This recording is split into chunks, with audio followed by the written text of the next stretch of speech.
Nous méditons l'Évangile selon saint Luc chapitre 11, verset 15 à verset 26.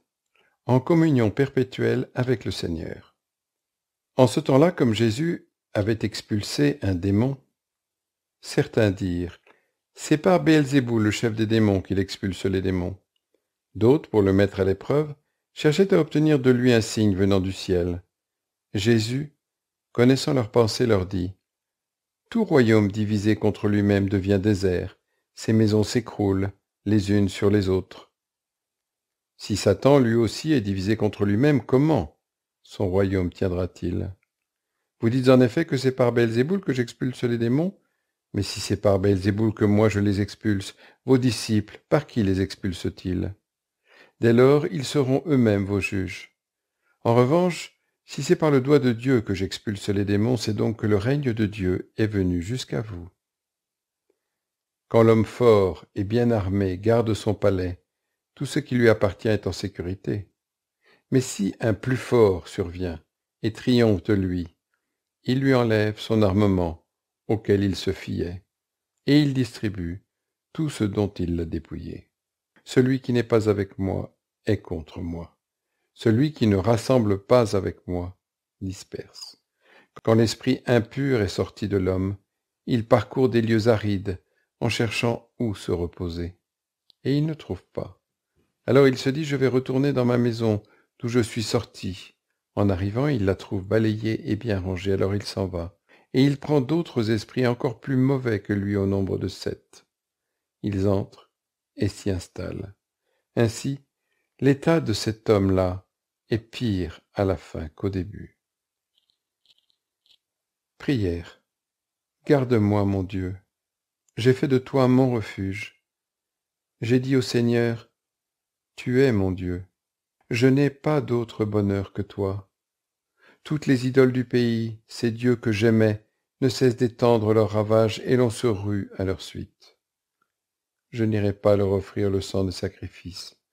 Leur nom ne viendra pas sur mes lèvres.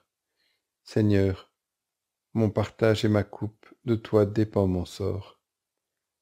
La part qui me revient fait mes délices. J'ai même le plus bel héritage. Je bénis le Seigneur qui me conseille. Même la nuit, mon cœur m'avertit. Je garde le Seigneur devant moi sans relâche. Il est à ma droite. Je suis inébranlable. Mon cœur exulte. Mon âme est en fête. Ma chair elle-même repose en confiance. Tu ne peux m'abandonner à la mort, ni laisser ton ami voir la corruption. Tu m'apprends le chemin de la vie. Devant ta face, débordement de joie. À ta droite, éternité de délices. Demande. Seigneur Jésus, donne-moi la grâce de persévérer dans ma communion avec toi. Ne me laisse pas entrer en tentation, mais délivre-moi du mal. Réflexion point numéro 1. Les détracteurs de Jésus cherchent à le discréditer en prétextant que les exorcismes et les guérisons qu'il réalisait étaient accomplis non pas au nom du Seigneur, mais plutôt au nom du démon Béelzéboul. Le Seigneur réfute leur argument avec habileté, mais il profite de cette accusation pour nous offrir une belle catéchèse. Il nous parle de l'importance de notre union à lui dans le combat spirituel contre le mal et l'influence du démon. Point numéro 2.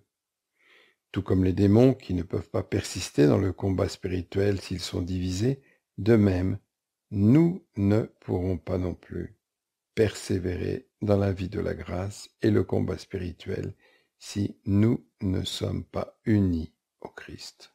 L'unité fait la force. Par le baptême, nous devenons fils et filles de Dieu. Nous entrons en communion avec la Trinité et nous devenons membres du corps du Christ. Grâce à cette union, le Christ lui-même devient l'homme fort et bien armé qui défend le palais de notre âme. Mais si je m'éloigne du Christ par le péché ou en négligeant ma communion avec lui dans la prière et les sacrements, je peux perdre cette protection du Seigneur. Celui qui n'est pas avec moi est contre moi. Celui qui ne rassemble pas avec moi disperse. Point numéro 3. De plus, cette union avec le Christ ne peut pas être ponctuelle ou passagère. Nous sommes appelés à une communion permanente avec le Seigneur. Jésus n'est pas un policier à qui je ferai appel seulement en cas de tentation, d'agression ou de difficulté. Il est plutôt un gardien que je cherche à garder auprès de moi tout au long de ma journée. Parce qu'il m'aime réellement et profondément, le Christ désire être toujours à mes côtés dans les mauvais moments comme dans les bons moments paisibles. Et moi, je suis avec vous tous les jours jusqu'à la fin du monde. Cette communion perpétuelle avec le Christ nous évite le problème qu'il décrit dans l'Évangile d'aujourd'hui. Dans un élan de ferveur, nous faisons appel au Christ pour nous libérer du mal, mais ensuite, faute de persévérer dans cette communion avec lui, le mal revient s'emparer de notre âme avec encore plus de force. Point numéro 4.